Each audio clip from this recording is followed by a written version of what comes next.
Olá, povo santo e abençoado de Deus, mais uma aula aqui no canal. Hoje nós vamos falar Neemias do 3 ao 5. Tá com a sua Bíblia perto, já pega, já abre, me acompanha e vamos juntos para essa leitura maravilhosa e cada vez mais a gente aprender o Evangelho do Senhor, tá bom? Então, quem não me conhece, meu nome é Maristela Coura e toda semana sobe aula nova. Se eu fosse você, já se inscrevia e clicava no sininho para você não perder nenhuma, tá bom? Então, vamos embora para a aula. Então se levantou Eliacibe, junto com seus irmãos, o sumo sacerdote, e começaram a edificar o muro da parte que fica no gado. Então todos os muros que eles iam levantando, eles consagravam ao Senhor. Então Sambalate ficou muito irado quando descobriu que eles estavam levantando os muros, né? Eles ficaram muito irritados porque ele falou assim: ué, por que eles querem levantar um muro que já tá no pó? O que eles pensam que estão fazendo? E aí Tobias, ele era amonita. Ele também se revoltou contra Neemias por conta da reconstrução do muro e falou: por mais que eles levantem o muro, pode vir uma raposa que vai destruir esse muro, porque são fracos, vai ser tudo feito de qualquer maneira. E ficaram falando muito mal. Então, assim, Sanbalat e Tobias, eles eram inimigos de Deus naquele momento ali, eles ficaram fazendo coisas terríveis e a gente vai contar ao longo da história que Sanbalat e Tobias fez. Mas Sanbalat e Tobias, eles eram pessoas que eram inimigas, né, do povo ali, até porque quando Sanbalat falou mal da reconstrução do muro, ele falou pro pessoal que estava ali da Samaria, os guardas da Samaria, o povo da Samaria ouviu, e Tobias, por ser amonita, ele falou pro povo que estava ali junto com ele, também para os outros povos ouvirem. Eles falavam tudo muito alto, grande bom som, sem medo de ter retaliação contra a afronta deles, né? Sem medo do que falariam sobre o que eles estavam falando. Abusados também. E alguns dias depois, Sanbalat e Tobias, ouvindo que os muros estavam sendo levantados, estavam sendo fortificados e consagrados a Deus, eles ficaram muito irritados por conta disso. E aí tentaram fazer o mal contra Neemias, contra o povo que estava ali ajudando Neemias. E Neemias, sabendo disso, começou a orar ao Senhor, para que Deus livrasse eles da mão de Sanbalat e Tobias, dos inimigos, para que aquele muro fosse levantado e feita a vontade dele. Eles começaram a levantar um clamor para Deus sobre o que eles estavam tramando contra eles. E aí o que Neemias fez? Neemias orou e vigiou. Ele orou para Deus, mas ele colocou guarda nos portões da entrada para que ninguém chegasse de surpresa e pegasse eles e matassem eles escondidos. Então, Neemias falou para os guardas: vocês fiquem aqui, tomem conta, porque se eles vierem, nós já sabemos o que eles querem fazer e nós partimos para cima deles e matamos eles para cessar logo isso e a gente continuar com a nossa obra aqui, que é para levantar o muro de Jerusalém. Então, a partir daquele dia que eles se levantaram contra eles para poder querer destruir às escondidas os muros e matar eles, Neemias colocou os guardas com suas lanças, suas espadas, seus arcos, cada um em um posto, e assim eles ficaram revezando.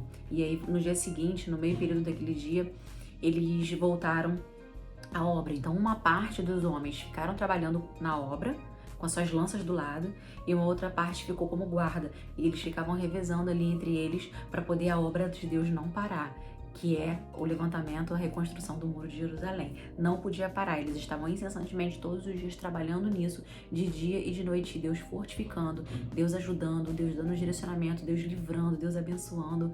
Deus é muito bom. Vamos voltar para a aula. E aí Neemias deu uma instrução para todos os homens, né, que ficassem na guarda na madrugada ou durante o dia, que ficassem ligados, e se um deles, todos eles tinham uma buzina, se um deles visse algo de errado, algum inimigo chegando, para que tocasse a buzina e todos os outros ficassem ligados e se reunissem. Porque Neemias falou: quando vocês ouvirem a buzina, todos correm para o mesmo lugar e vamos nos reunir, porque Deus vai pelejar por nós. E eles deram continuidade à obra e foi dia após dia. E aí tinha alguns homens que ficaram murmurando, né? Os pobres murmuravam contra os ricos e os ricos contra os pobres. E Neemias deu um sermão para eles e falou: gente, olha só, eu estive 12 anos nomeado como governador lá com Artaxerxes e nem eu nem meus irmãos comemos o pão do governador.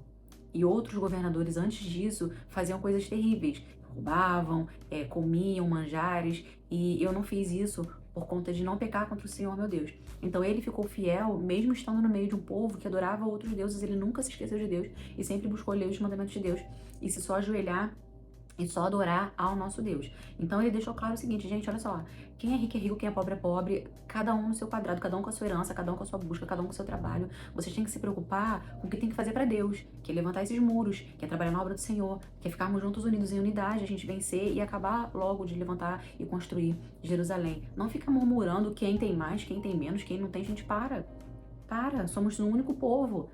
E ninguém vai perecer por conta disso. E aí Neemias deu um sermão no capítulo No capítulo 5, vocês conseguem ver isso, tá? E assim a gente acaba Neemias do capítulo 4 ao capítulo 5. O que a gente aprende com isso, gente? A gente aprende que afrontas vão vir, zombação vão vir, as pessoas vão desmerecer aquilo que você carrega, as pessoas vão afrontar aquilo que você se propôs a fazer. Quando você se posiciona, vão vir muitos levantes, vão vir muitas afrontas, vão vir resistência e circunstâncias. Mas você precisa olhar para um alvo, o único alvo, que é aquilo que Deus te chamou para fazer. Você não pode perder o foco, né? Porque Pedro, quando estava lá no barco, ele só afundou porque ele olhou para as circunstâncias. Ele olhou para o vento, para o mar forte, para os raios e trovões. Ele olhou para as circunstâncias e ele afundou.